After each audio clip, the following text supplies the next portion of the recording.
Hello, ladies and gentlemen. Today, we gather to speak about something few have the courage to explore openly, a deeply emotional and often unspoken truth: why women begin to hate their husbands in old age, and the profound reasons that lead them there. This isn't a speech about blame, it's a call to awareness, healing, and growth for both women and men. It's about looking beyond the surface, diving into emotional undercurrents, and rising with new understanding. Many women, after decades of marriage, reach a point where frustration, disappointment, and even resentment emerge. What once began with love and dreams slowly becomes burdened with silence, emotional neglect, and a feeling of being unseen. And one day, often in their later years, they wake up to a quiet but burning ache inside. Emotional neglect isn't always loud. It doesn't always come in the form of harsh words or obvious mistreatment. Often, it's the quiet absence of acknowledgement, the silence when someone needed to be heard, the lack of support during a time of struggle. In long-term relationships, especially those stretching into old age, emotional neglect has a compounding effect. What might have been brushed off in youth, a missed compliment, a forgotten date, an overlooked accomplishment, starts to matter more as the years pass. Women, who are often socialized to be the emotional caretakers in a relationship, may internalize this neglect for decades, putting their own needs last while caring for their partners, children, or aging parents. At first, they make excuses. They tell themselves it's not important, or that their husband is just not that emotional. But deep down, each act of being emotionally dismissed leaves a mark. As life moves forward and responsibilities grow heavier, the imbalance becomes more pronounced.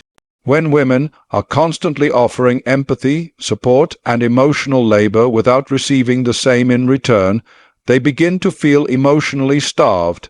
This isn't a dramatic or sudden realization, it's slow. It creeps in year after year until one day they look at the man they married and feel a heaviness. They feel unknown, uncared for, and unsupported. That heaviness is not bitterness. It is unprocessed grief. Grief for the affection they longed for and never received. Grief for the connection that once existed but faded into routine and obligation. Educationally, we must understand that emotional neglect in relationships isn't about cruelty. It's often about emotional unawareness. Many men were never taught how to communicate vulnerably or to recognize emotional needs in their partners. Motivationally, this truth invites both partners to rise above past conditioning. It calls for learning how to tune into each other's inner world, to validate feelings, to speak appreciation regularly, and to show up consistently, not just physically, but emotionally. Relationships can only thrive when both partners feel seen, heard, and emotionally safe. The absence of this safety is what many women begin to resent, not the person, but the pattern, and that pattern can be broken with awareness and effort. Unacknowledged emotional labor is another silent force that weighs heavily in long-term marriages. From managing family schedules, remembering birthdays, planning meals, coordinating social obligations, to being the default caretaker when someone falls ill, emotional labor is often invisible. It is rarely measured, yet deeply exhausting. For generations, women have shouldered this burden without recognition.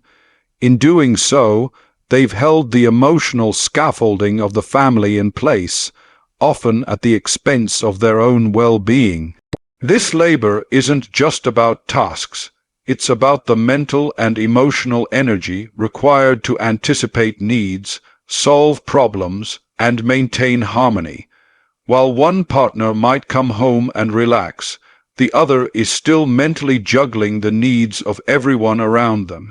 Over years and decades, This constant emotional labor becomes depleting, and when it's met with indifference or entitlement, it doesn't just hurt. It diminishes trust and emotional connection. A woman begins to feel like a caretaker, not a partner. Like a manager, not a wife. Understanding this dynamic is essential for evolving healthy, lasting relationships. Acknowledging emotional labor isn't about guilt or blame, it's about recognition. It's about noticing the invisible work your partner does and honoring it. Motivation comes when we recognize that every act of gratitude, every effort to lighten the emotional load, breathes life back into the relationship. It tells your partner, I see you, I value you, you're not alone in this. Teaching men to recognize and share this labor is not just beneficial, it's transformational. It builds equality, it creates emotional balance, it prevents the quiet anger that festers into deep resentment. Emotional labor, when shared, becomes a source of connection rather than division. It strengthens love, and love, when nourished with awareness and mutual effort, grows stronger, not colder. With time, as the years pass and life flows through its many seasons, women often experience a gradual erosion of their identity within the framework of long-term marriage. Early in a relationship, a woman may have ambitions, dreams, and a strong sense of self. She may be creative, driven, socially engaged, or passionate about certain goals. But over time, especially in traditional relationships, her sense of self may begin to shrink, not out of weakness or lack of will, but because of a quiet, consistent redirection of energy toward others. Children, household responsibilities, her husband's career, aging parents, all of these begin to take priority. Without realizing it, she starts living in service of others' needs, adapting herself to fit everyone's expectations, while setting aside her own voice. This loss of identity doesn't arrive with a grand announcement. It builds subtly, day by day. It might begin when her ideas are brushed off at the dinner table, or when her career is sidelined for family needs. It may deepen when the things that once brought her joy are considered luxuries rather than necessities. She might feel guilty for asking for personal time or pursuing individual growth. Over decades, this pattern can lead to a quiet crisis. She starts to ask herself questions like, who am I beyond the roles I've played? Or when did I stop being myself?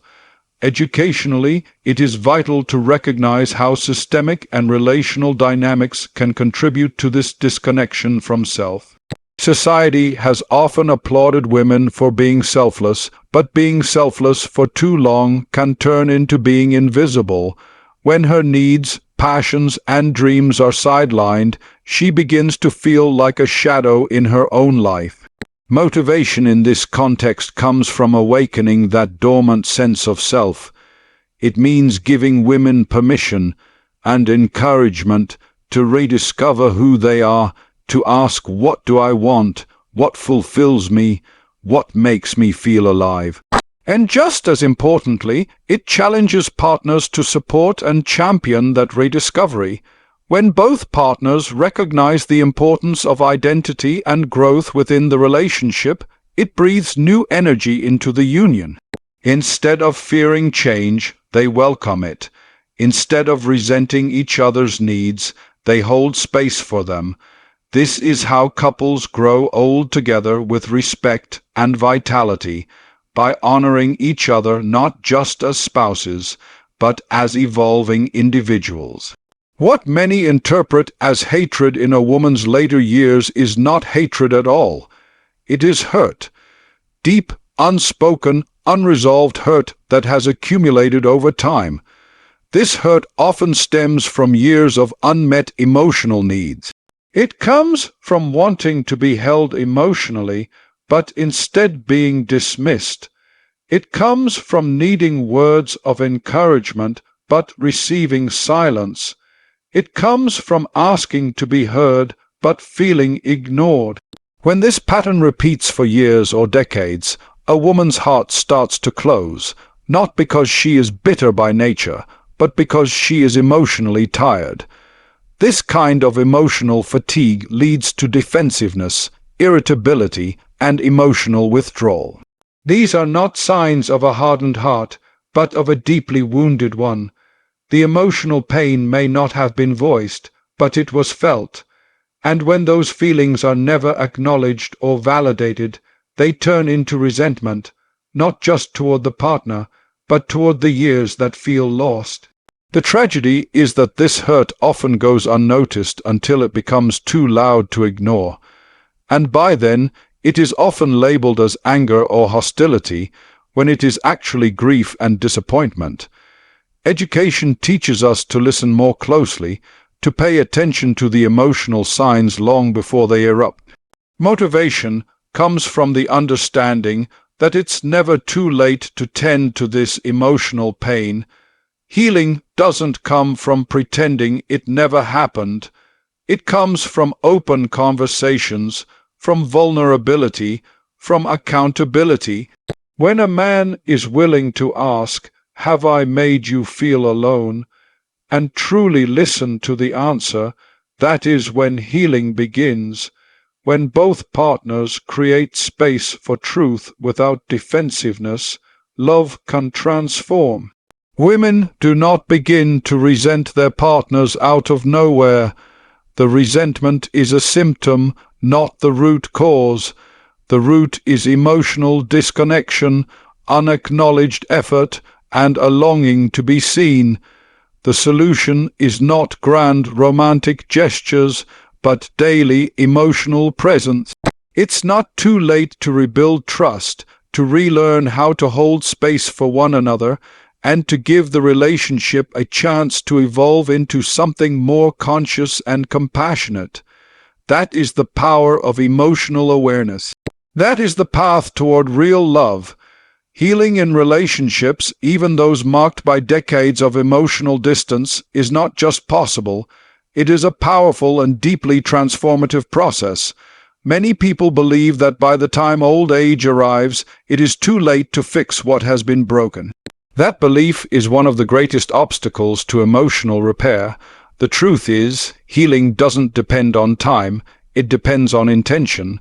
It depends on the willingness to be honest, vulnerable, and open to change. When a woman expresses resentment or emotional exhaustion in her later years, it's not a sign that love has died. It's often a final call for recognition, for emotional honesty, and for connection that is still possible. Many couples have lived together for decades, but have never truly communicated. They've exchanged words but not feelings. They've shared routines but not emotions. Healing begins the moment both people are willing to sit with discomfort, to admit where they went wrong, and to hold space for the other's emotional truth without judgment. This kind of healing doesn't require dramatic interventions. It begins with something as simple as a real conversation, one where both partners speak not to defend, but to understand, one where a husband can say, "I know I didn't always listen the way I should have," and a wife can say, "I needed you in ways I didn't know how to explain." Educationally, we must understand that emotional repair is not about erasing the past. It is about learning from it. It is about choosing growth over blame and connection over silence. When couples stop blaming each other and start reflecting together, they open a door to something deeper than what they had before. Old age can be a time of incredible emotional intimacy if both people are willing to step into it with humility. The time that has passed does not matter as much as the time they are willing to give each other now. With commitment and compassion, even the most wounded hearts can mend. Motivation lies in the idea that the later years of life can be the most meaningful stage of a relationship. Emotional maturity, life experience, and a better understanding of what truly matters can bring people closer than ever before. It is not too late to say, "I see you now." It is not too late to hold hands not just as a habit, but as a choice. That simple choice to heal together can reignite love in its most honest and lasting form. Emotional presence is the cornerstone of any meaningful relationship. When one partner becomes the sole provider of emotional energy, checking in, comforting, affirming, planning, and carrying the emotional well-being of the relationship, it creates an imbalance that breeds resentment. Women are often conditioned to be emotionally tuned in, to feel responsible for the health of the relationship, to notice what is missing and try to fix it. But love cannot be sustained by one person alone. When only one partner shows up emotionally, it becomes a burden instead of a bond. True partnership means both individuals take responsibility for the emotional climate between them. Emotional presence means listening without distractions, noticing when your partner is struggling, and offering comfort not only when it's convenient, but when it's needed most. It means expressing appreciation regularly, asking meaningful questions, and checking in even when nothing seems wrong. It also means doing the inner work to understand your own emotions so that you can show up with empathy instead of defensiveness. Educationally, this is where emotional intelligence becomes critical. It's not enough to provide for someone physically. Emotional neglect can occur even in a house filled with material comfort. Emotional support is about being mentally and spiritually available. It's about being a witness to your partner's inner life and honoring it. It means choosing to be a safe place for your partner's vulnerability, not a source of pressure or invalidation. Motivationally, when both partners share emotional responsibility, the relationship becomes a place of safety, growth, and deep connection. This shared emotional space makes love sustainable. It allows joy to return, laughter to reemerge, and trust to deepen.